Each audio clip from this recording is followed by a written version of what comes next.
안녕하십니까. 이번 시간에는 이제 부동산 펀드에 대해서 알아보겠습니다. 부동산 펀드는 몇 문제가 나오죠? 총 15문제가 나옵니다. 15문제가 나오는데 이번 시간에 배울 내용 중에 부동산의 법규에 대해서는 2문제밖에 나오지가 않습니다. 그럼 그 2문제를 맞추기 위해서 이 긴 많은 내용을 공부를 해야 되느냐 약간 고민이 많으시겠죠. 하지만 그 15문제가 1장, 2장, 3장 이렇게 이렇게 나눠져 있는데도 불구하고 다 그 내용들이 서로 일맥상통을 하고 있습니다. 따라서 꼭 여기에서 2문제가 나온다 이런 개념으로 보시지 마시고 각각 연결되어서 총 부동산 펀드로 15문제가 나온다 이렇게 생각을 하시고 공부를 하시면 조금 더 도움이 될 것 이렇게 같습니다. 따라서 부동산 법규에 대해서 뭐 2문제가 나오니까 포기하지 마시고 전반적인 그 흐름 자체를 이해하는 기본적인 내용이다 이렇게 생각을 하시면 되겠습니다. 자, 그럼 부동산 펀드 사실은 왜 이렇게 문제가 적을까요? 그거는 부동산 펀드 자체로는 만들어지는데 그 펀드가 실제로 많이 팔리지는 않습니다. 또 파는 경우도 거의 없고 하지만 나와는 있기 때문에 펀드로 구성돼서 나와 있기 때문에 그것을 공부하지 않으면 안 된다는 거죠. 또한 과거보다 부동산 펀드에 대한 문제가 좀 난이도가 좀 줄어들어서 이제는 펀드를 이해하는 것보다 부동산 시장을 이해하면 좀 더 자기 어떤 발전에도 좋고 또 재테크에도 좋고 또 펀드 문제를 해결할 수 있는 그런 방법으로도 좋고 따라서 문제라고 생각하시지 말고 경제 일반이다. 내가 만약에 부동산에 투자를 하면 어느 쪽으로 어떻게 또 수익을 날 수가 있을까? 부동산의 움직임이 뭘까? 또 부동산으로 인해서 생기는 펀드가 뭘까라는 총체적인 관점에서 그것을 이해하시면 훨씬 재미가 있지 않을까 이렇게 생각을 합니다. 자, 그럼 한번 내용을 볼까요? 자, 부동산 펀드의 법규. 뭐든지 그 법을 알아야 되겠죠. 따라서 여기도 마찬가지로 뭐 이해한다 그런 걸 떠나서 그냥 법이다. 저런 내용이구나. 저런 규정으로 되어 있구나. 이렇게 생각을 하시면 되고요. 첫 번째 부동산 펀드의 의의를 보고 두 번째 또 그 펀드 운영은 어떻게 하느냐. 또 평가는 어떻게 하느냐. 그런 내용으로 알아보도록 하겠습니다. 자, 가장 기본적인 거죠. 우리가 앞 시간에 나온 파생상품 펀드도 마찬가지고 부동산 펀드도 마찬가지고 몇 퍼센트? 예.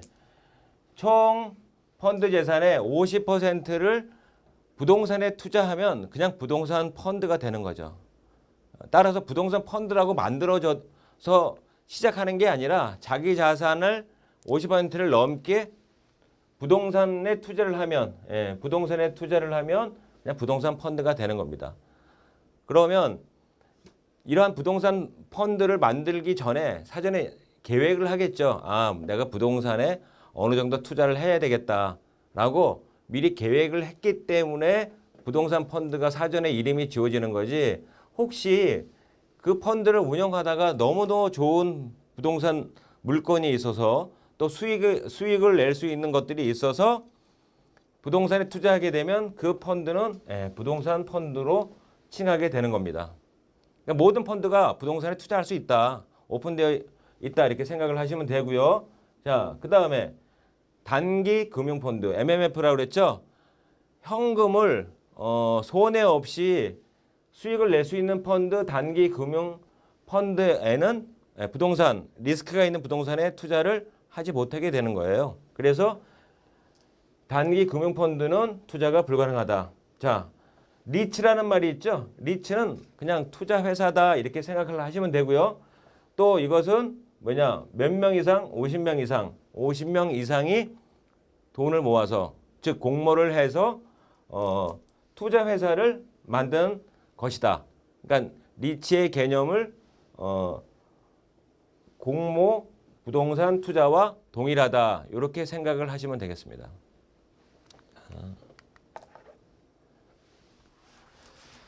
그러면 이런 부동산 펀드는 여러 가지 형태가 있습니다. 왜 그러냐면 그 형태에 따라서 법적 구속력이 틀려지기 때문에 어떤 법에 구속을 받느냐. 자, 신탁으로서 돈을 모아서 어느 신탁회사에 신탁하면서 만들 수 있는 것도 부동산 펀드로 되고요. 부동산 회사를 차리는 것도 부동산 펀드로 되고 또 투자 조합으로 만들어진 것도 부동산 펀드로 될 수 있고 익명 조합으로 만들어진 것도 부동산 펀드로 될 수 있다 그런 뜻이에요. 그러면 이렇게 여러 가지 형태로도 부동산 펀드를 만들 수 있다라고 하는데 그러면 시험을 문제는 어떻게 날까요? 이런 종류가 나겠죠. 부동산 펀드의 법적 형태가 뭐냐 이런 시험 문제가 날 수가 있고 또 하나는 이런 법적 형태를 하기 위해서 어떤 것에 제한을 받느냐, 예. 민법에 받느냐, 상법에 받느냐 또는 신탁 계약에 관한 조항으로 규제를 받느냐 이런 차이를 물어볼 수가 있는 거예요. 따라서 법적 형태는 여러 가지가 있는데 그 여러 가지 중에서 각각의 규제를 받는 법들은 어떤 것들이 있는가라는 시험 문제가 나겠죠. 자, 대부분 보면 뭐예요? 사실은 상거래이기 때문에 상법에 규제를 많이 받겠죠. 하지만 신탁회사한테 맡긴 것은 신탁 조항이 있으니까 그 계약에 의해서 신탁 계약에 의해서 규제를 받고요. 그 다음에 투자조합, 조합이라는 거 얘기 나오죠. 그 조합은 상법이 아니고 민법이다. 요 차이를 크로스해가지고 다음 중 맞는 것은 무엇이냐, 틀린 것은 무엇이냐 하는 문제가 충분히 나올 수 있다는 얘기죠. 따라서 법적 형태는 이러이러한 형태가 있다라는 거를 알아두시고요. 자, 그 다음에 설립 및 운영.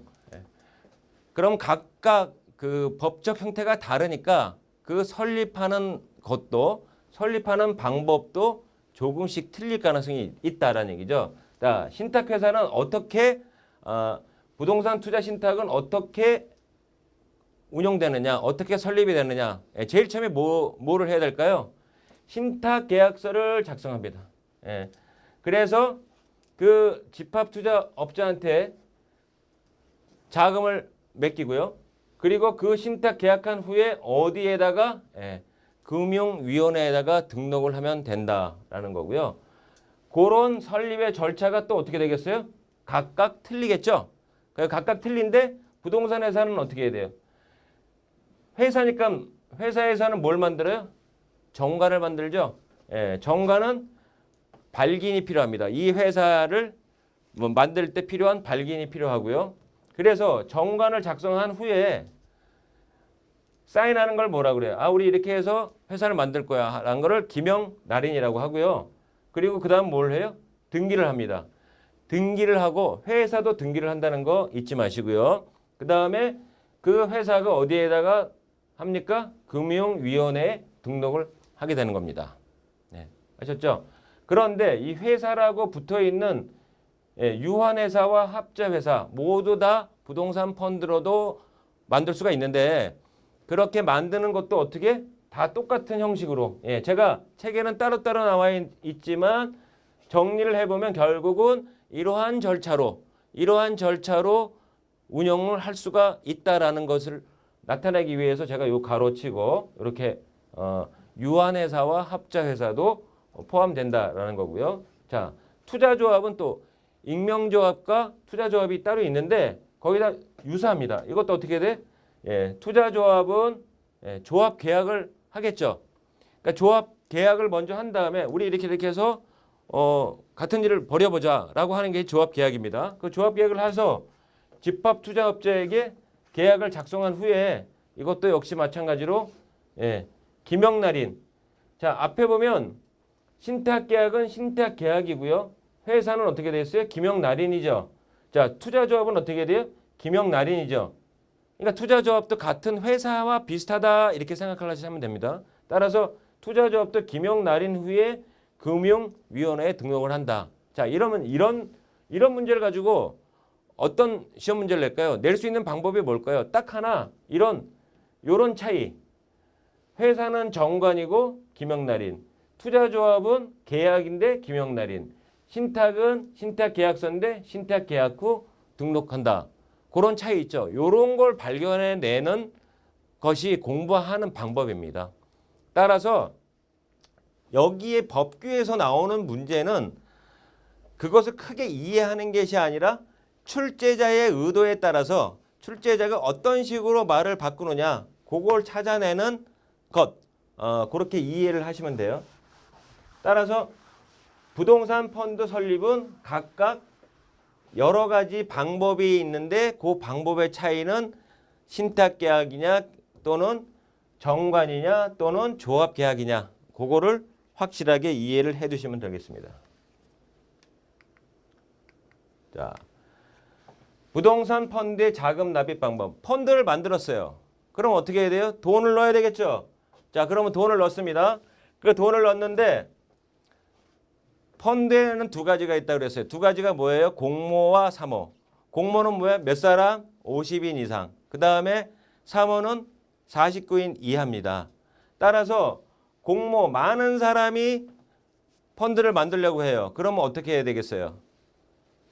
확실한 돈이 들어와야 되겠죠. 자금이 확실하게 들어와야 됩니다. 그 자금이 들어와야 되기 때문에 그것은 반드시 현금으로만 납입한다. 뭐 당연하죠. 상식선에서 얘기할 수 있는 겁니다. 상식. 자, 3호는 어떻게 돼 있어요? 3호는 내가 별표 표시한 건 중요하다라는 얘기고요. 3호는 현금 또는 부동산으로도 그 펀드를 대신 납입할 수가 있다는 얘기죠. 펀드를 만들 때 처음부터 부동산으로 시작할 수가 있다라는 얘기예요. 자, 그런데 그 부동산은 조건이 있다. 뭐냐? 첫 번째가 투자자 전원의 어떻게 합의를 봐야 되겠죠. 동의를 해야 돼.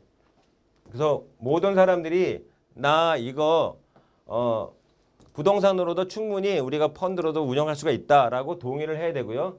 또 하나 부동산의 시가, 이건 현재 시세를 시가라고 합니다.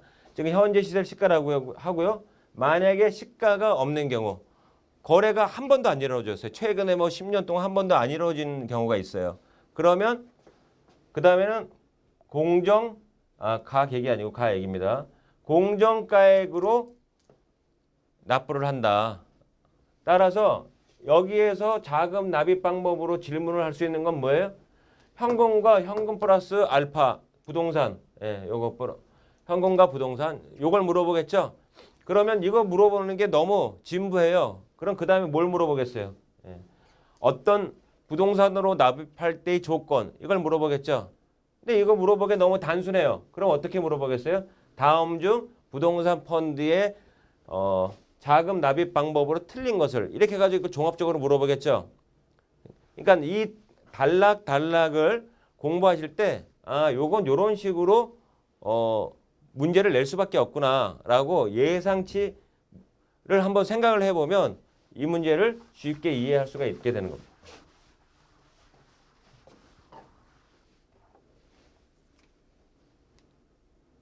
자, 그러면 이 부동산 펀드에는 또 각각의 이름들이 여러 가지 용어들이 있어요. 그 용어들은 뭐냐면 부동산 펀드 내에 그 어떤 소속되어 있는 거죠. 그 소속되어 있는데 그 소속되어 있는 사람들의 주인공들의 역할 그걸 알아두라는 얘기죠. 우리가 보통 부동산 투자 신탁 우리가 보통 말하는 펀드에 부동산 펀드는 거기에 뭐가 있어? 자, 집합투자업자. 집합투자업자라고 얘기하는 거는 펀드를 설정해서 운용하는 사람, 그걸 집합투자업자라고 그래요. 그러니까 펀드라고 하는 얘기, 보통 우리가 그 집합투자라고 하는 그 말 자체가 뭐라 그랬어요? 펀드. 그러니까 집합투자업자는 뭐냐? 펀드를 설정하고 운영한다라는 거고요. 자, 신탁업자는 어떻게 돼요? 신탁은 누구한테 뭘 맡기는 거죠? 그 맡기는 게 뭐냐면 펀드의 재산을 보관하고 관리하는 사람. 그런 사람을 신탁업자라고 하고요. 자, 그러면 누가 수익을 보겠어요? 이 펀드에 투자한 사람이죠. 펀드에 투자한 사람이 돈을 얻으려고 수익을 얻으려고 하는 거기 때문에 투자 주체는 누가 수익자가 되는 거죠. 자, 그리고 그 투자를 매매하거나 중개하는 건 누가 해? 펀드 판매를 하는 거죠. 펀드 판매를 하는 사람들을 매매업자 또는 중개업자라고 그래요. 이걸 누가 하냐면 보통 증권회사에서 하는 거죠. 자, 이거는 뭐냐면 펀드의 지금 제일 처음에 법규에 기본적으로 그 내용들을 알기 위해서 그 설명을 한 거예요. 그러니까 당사자들이라고 얘기하는 거는 각각의 용어들이 나오는데 그 용어의 어떤 그 역할, 그 펀드를 운영하면서의 역할 또는 그 위치 그런 거를 물어보는 거죠. 그럼 이거 가지고 어떻게 시험 내겠어요? 이것도 역시 네 가지니까 같이 크로스 체킹하면서 서로 맞게 되어 있는 것 또 틀리게 되어 있는 것 요것도 말을 바꾸겠죠. 말을 하나씩 바꿔가면서 문제를 낼 수가 있는 겁니다. 간단한 시험 문제라고 보면 돼요. 거의 뭐 중학교 정도 수준에서 문제를 낸다고 보면 되니까 공부한 사람과 안 한 사람들의 차이점은 맞추냐 못 맞추느냐. 쉽게 나오니까 꼭 한 번씩은 적고 가자라는 얘기죠. 자, 부동산 투자 회사. 투자 회사는 뭐라 그랬어요? 정관을 만들고 발기인이 필요하다 그랬죠. 자, 그러면 이 펀드 설립의 주체는 누가 돼요? 발기인이 되는 겁니다. 대신 거기에는 이사회를 만드는데 회사니까 이사회가 필요하겠죠. 그 이사회를 만드는데 법인 이사는 1명, 대표적인 사장은 1명, 그 다음에 펀드 감독할 수 있는 감독이사는 몇 명? 2명. 그러면 1명과 2명 이런 거 차이 시험 문제 충분히 낼 수가 있겠죠. 그래서 요거는 법인 이사가 몇 명이냐, 감독이사가 몇 명이냐 이런 식으로 충분히 물어볼 가능성이 큽니다. 자, 그러면 투자하는 사람은 회사니까 어떻게 해야 돼? 주주가 됩니다. 주주가 되고요. 그 다음에 펀드 청산을 할 때는 누가 합니까? 청산인이 합니다. 그러니까 청산인이 따로 있는 거죠. 펀드 청산은. 따라서 회사일 경우에는 용어들이 발기인, 이사인, 이사회, 주주, 청산인 이렇게 바뀐다라는 얘기고요. 자, 그 다음에는 일단 그 펀드를 만들었어요. 그리고 운용을 했어요. 그 운용을 했는데 그 다음에 그 결과치가 나왔을 거 아니에요. 그 결과치가 공평하고 페어하게 해야 된다라는 의미예요. 그래서 공평하고 페어하게 해야 되는데 이게 제일 중요한 게 뭡니까? 이익이 났을 경우. 그 이익이 났을 경우와 또 하나는 뭐냐? 손실이 났을 경우 두 가지입니다. 따라서 이익이 났을 때와 손실이 났을 때를 확실하게 어떻게 어떤 플로우로 할 거냐를 정확하게 정하지 않으면 나중에 어떤 분쟁의 씨앗이 되죠. 따라서 합자회사나 자, 투자조합 그 경우에는 이익 배당 시 무한책임사원과 유한책임사원의 배당률을 어떻게 달리할 수가 있어요. 왜냐하면 서로 그 투자한 정도가 다르고 또 그 역할이 달리기 때문에 이익 배당은 달리 정할 수가 있고요. 손실 배분은 어떻게 돼? 달리 정하면 안 된다. 즉 공평하게 손실을 보자라는 얘기예요.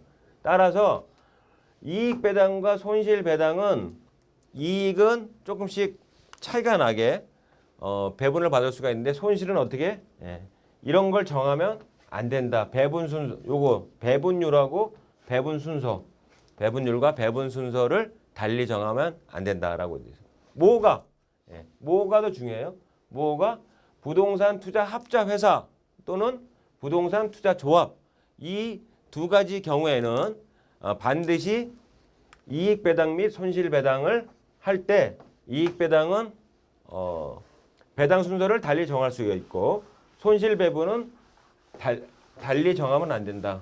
어떤 거를 배분율하고 배분 순서를 달리 정하면 안 된다라는 거죠. 그걸 반드시 기억을 해 주시면 되고요. 자, 그 다음에 부동산 펀드 운용 대상.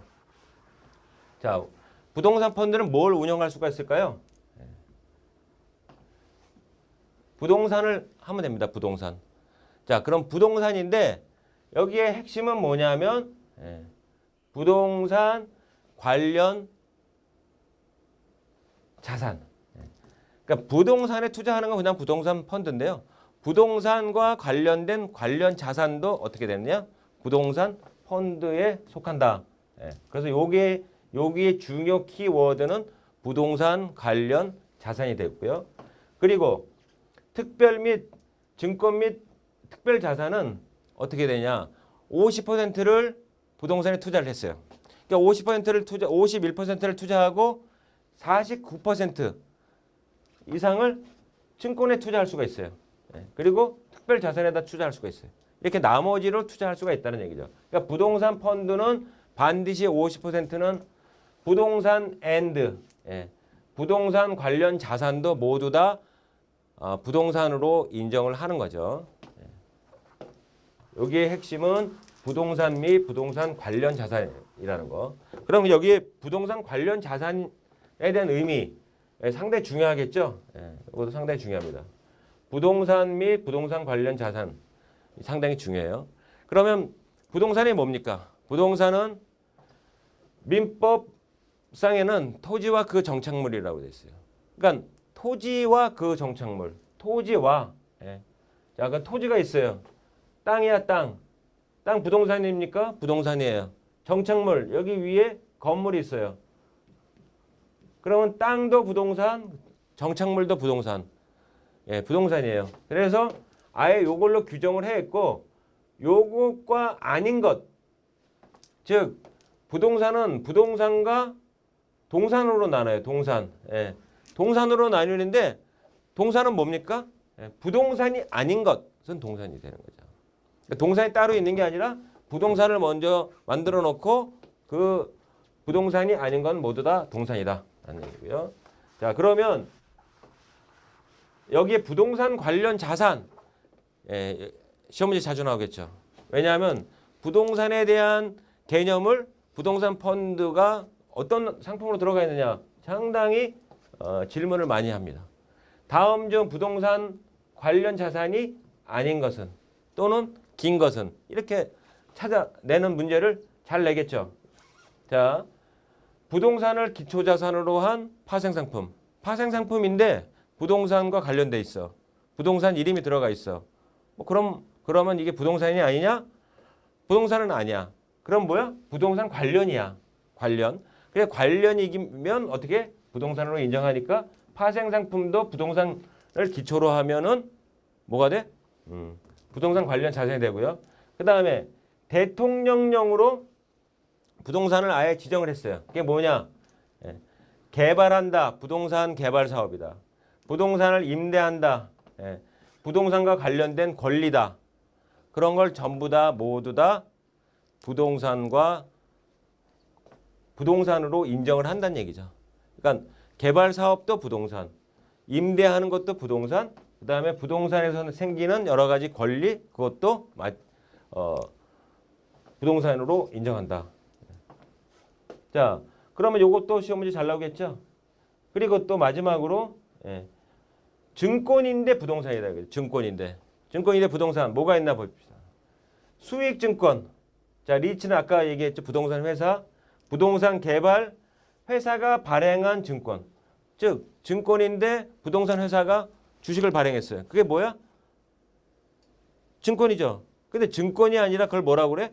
여기서는 부동산 관련 자산이라 그런 얘기죠. 부동산 관련 자산. 그럼 부동산 관련 자산에 투자하면 부동산 펀드 50%에 포함되냐 안 되느냐? 포함된다는 얘기죠. 그걸 물어보는 거예요.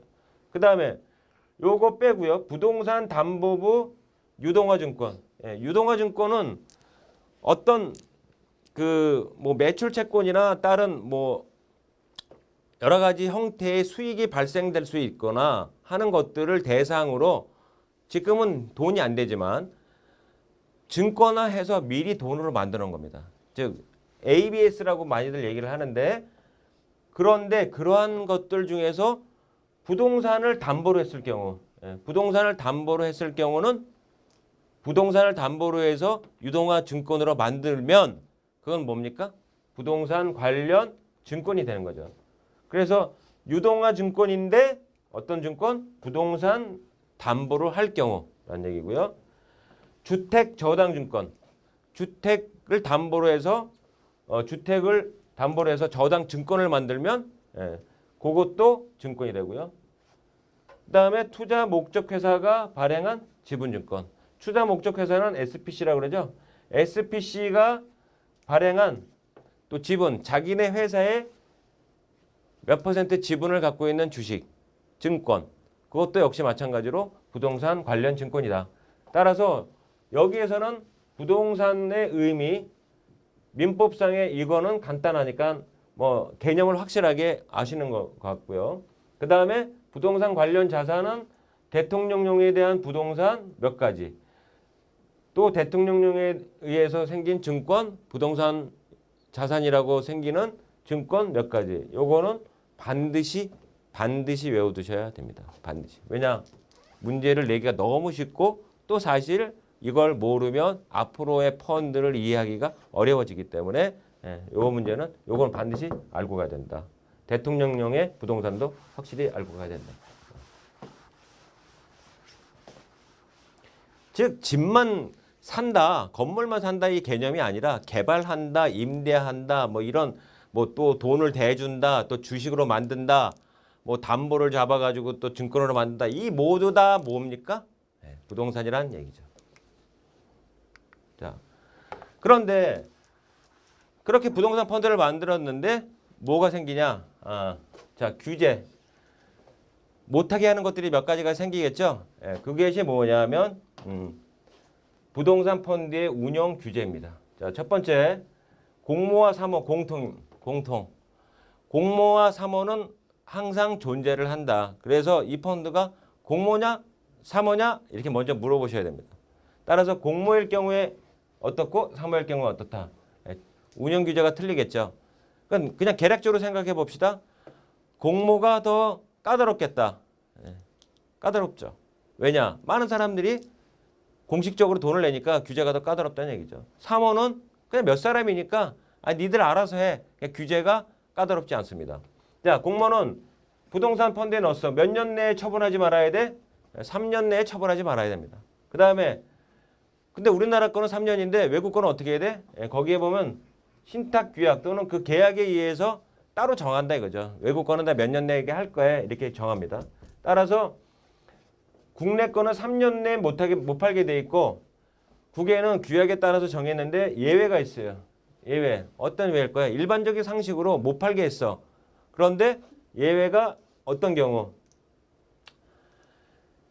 제일 중요한 거는 펀드 합병이나 해지 또는 해산되는 경우. 그러니까 펀드가 없어졌어요. 근데 펀드는 운영을 못 해가지고 해산을 시키는데 그러면 3년 내 갖고 있던 부동산 어떻게 할 거야? 미리 처분해야 되겠죠? 그래서 예외는 이렇게 돼 있고요. 그 앞에 거. 못 팔게 돼 있는데 개발 사업을 해. 개발 사업을 하면 어떻게 해야 돼요? 뭐 땅이라도 못 팔든 뭐 어떻게 그 건축물 분양을 할 경우는 팔아야 될 거 아니에요. 그래 개발해서 팔 경우는 어떻게 예외다. 따라서 처분 제한 요거는 3년 내 못 팔지만 개발해서 분양할 경우나 아니면 부동산 펀드가 없어지는 경우는 3년 내 3년 전이라도 팔 수가 있다라는 얘기고요. 그 다음에 개발 사업 시행 전 토지 처분 금지. 이거는 개발 사업을 할 때 시행 전에는 토지를 못 팔게 해놨어요. 왜? 땅 투기가 되잖아요. 그래서 뭐 이거 샀다가 좀 땅이 올라서 그럼 또 팔고 이러면 거의 부동산 투기가 되거든요. 따라서 개발 사업을 할 때는 반드시 이렇게 그 시행 전에는 팔지 말아라 그런 의미예요. 그러나 어떤 경우 사업성이 떨어져서 전혀 이거 수익이 날 수가 없고 뭐가 좀 잘못될 것 같다 라는데 객관성을 갖다 놔야 돼. 객관적인 어떤 지표로서 사업성이 떨어진다라고 할 때는 개발 전이라도 팔 수가 있다는 얘기죠. 그리고 또 합병 해지 이럴 때는 당연히 이거는 이런 것도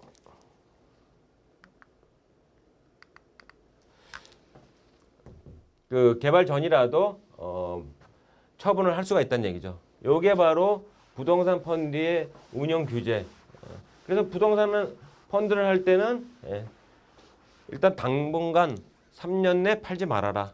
시행 전에는 팔지 말아라. 예, 그런 뜻이에요. 자, 그러면 두 번째. 아까 거는 이제 땅인데 요번에는 뭐야? 증권. 자, 증권에 투자할 때는 어떻게 돼? 요것도 그냥 숫자적으로 외울 수밖에 없어요. 동일증권에는 몇 퍼센트? 예, 10% 제한을 줍니다. 동일증권에 10%. 그러나 규약, 규약이 있는 경우는 몇 퍼센트까지? 100%까지 투자가 가능하다. 기본적인 사항 동일증권의 10%꼭 기억해 두시고요. 규약 예외적으로 규약이 있을 때는 100%까지 한다라는 거고. 그 다음에 부동산 개발 회사가 발행한 증권 또는 유동화 증권 이런 증권도 어떻게 돼? 그 동일증권에 포함된다는 얘기고요. 그 다음에 30%까지는 금융기관이 지급 보증한 주택저당 증권은 규약이 있는 경우에는 30%까지 투자가 가능하다는 얘기죠. 따라서 10%가 기본이고 그 예외 두 가지 100%와 30%는 따로 기억을 하시면 될 것 같습니다.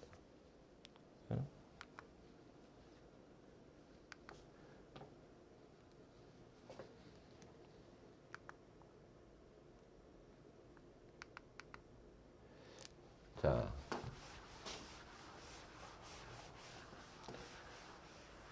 그 다음에 파생상품 투자할 때는 어떻게 해야 돼? 파생상품은 반드시 적격 요건을 갖춘 자만. 이거는 뭐 기본적인 거고요. 사모도 아무리 니네가 사모이라도 파생상품은 반드시 적격된 사람하고만 해라. 그런 뜻이고요. 위험평가액, 요건 시험에 자주 나오겠죠. 손실을 볼 수 있는 최대 금액이 공모는 100%, 사모는 400%까지 간다라는 얘기고요. 동일 증권, 똑같은 증권의 투자 한도도 펀드 자산의 몇 %까지? 10%. 하지만 사모는 없다. 사모는 네 마음대로 하라는 얘기고요. 거래 상대방도 똑같은 거래 상대방 펀드 자산의 10%, 사모는 제한이 없다라는 얘기고요. 거의 10%의 개념으로 이해하시면 틀림이 없고요. 하지만 여기 위험평가액은 공모와 사모가 몇 배? 4배. 왜 그래? 사모는 4니까. 4니까 몇 %? 400%. 이렇게 외우시면 됩니다. 자, 그리고 자, 집합투자증권 투자할 때 자, 50% 제한과 40% 제한과 20% 제한, 기타 제한 이렇게 돼 있어요. 그냥 5, 4, 2 이렇게 따로 외우시고요. 요거는 50%는 어떻게 돼? 자산 총액의 50%를 초과해서 투자하지 못한다라는 얘기고요. 이건 자산 총액의 50%를 초과해서 여기 한 집합 투자업자가 운용하는 펀드에 투자가 불가하다. 이게 50% 제한이고요. 이 책에는 길게 나와 있는데 재간접 펀드가 40%거든요. 그러니까 재간접 펀드에는 부동산 펀드로 투자하지 못한다 그런 뜻이고요. 20%는 각 펀드 총액의 20%를 초과해서 같은 펀드의 집합투자증권에 투자하는 것이 불가하다. 그러니까 여러 개를 뭉쳐서 할 수가 있는데 그 각각의 자산 총액의 20%를 초과해서는 한 펀드의 집합투자증권에 투자를 못한다 그런 뜻이고요. 기타 제한은 판매 수수료는 몇 %? 2%. 보수는 1%를 초과해서는 할 수가 없다 그런 뜻입니다. 이것도 숫자적으로 외워주시면 되고요. 하지만 요런 문제는 말 자체가 기니까 어떻게 해야 돼? 긴 말보다는 50, 40, 20, 그 다음에 2%, 1% 이렇게 숫자만 먼저 따로 외우시면 됩니다. 자, 특례가 있어요. 자, 특례는 어떻게 해야 돼? 부동산 펀드는 처분을 할 때 어떻게 실사보고서를 작성해야 된다는 얘기고요. 그 다음에 금전 차입. 부동산 펀드가 돈을 빌릴 수 있냐 없냐? 사실은 못 빌리죠. 펀드에서 돈을 어떻게 빌립니까? 하지만 부동산 취득할 때만 할 수가 있다. 어떻게? 기관이 괜찮으면 자산 총액의 몇 %까지? 200%까지 차입할 수가 있다. 이런 얘기예요. 차입이 가능하다는 얘기고. 그럼 차입만 할 수 있느냐? 빌려줄 수도 있어요. 빌려줄 수 있는데 원래는 빌려줄 수가 없지만 이것도 개발 사업을 영위하는 법인을 영위하는 법인한테는 돈을 빌려줄 수가 있다. 얼마까지? 순 자산액의 100%까지. 그러나 여기 조건이 있어요. 뭐를 해? 담보권을 설정을 해야 돼. 그 다음에 지급 보증을 받아야 돼. 따라서 이 경우에만 대여를 할 수 있다. 즉 부동산 펀드는 남의 돈도 빌려 쓸 수 있고 그리고 그 자기가 펀드로 펀딩한 돈 가지고 다른 사람한테 대신 대여도 가능하다. 그렇지만 각각의 조건이 따로 있다라는 것을 부동산 특례에 나온 것입니다. 자, 여기까지 해서 부동산 펀드의 기본 개요에 대해서 알아봤습니다.